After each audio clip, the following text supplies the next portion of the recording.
বন্ধুরা good morning. যারা যারা আমাকে বাধা দিয়েছিলে যে মন্দিরে এখন প্রচুর ভিড় হবে, তারা দেখে নাও মন্দিরে এখন অবস্থাটা।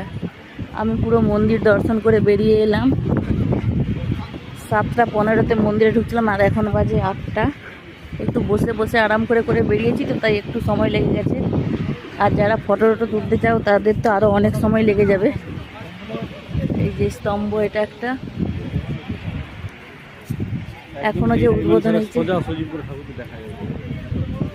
ভেতরে সব ফোন টোন এলাও, সব কিছু ফটো টটো সব কিছু তুলতে দেওয়া হচ্ছে ভেতরে একদম। প্রথম দিন মন্দিরের ভেতর পর্যন্ত ফোন নিয়ে যেতে দিচ্ছিল না বা কিছু একটা।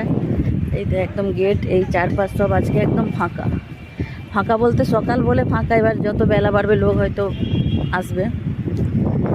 এই হচ্ছে জগন্নাথ মন্দির, দীঘার জগন্নাথ ধাম। তো দেরি না করে সবাই চলে এসো তাড়াতাড়ি দীঘার জগন্নাথ মন্দিরে।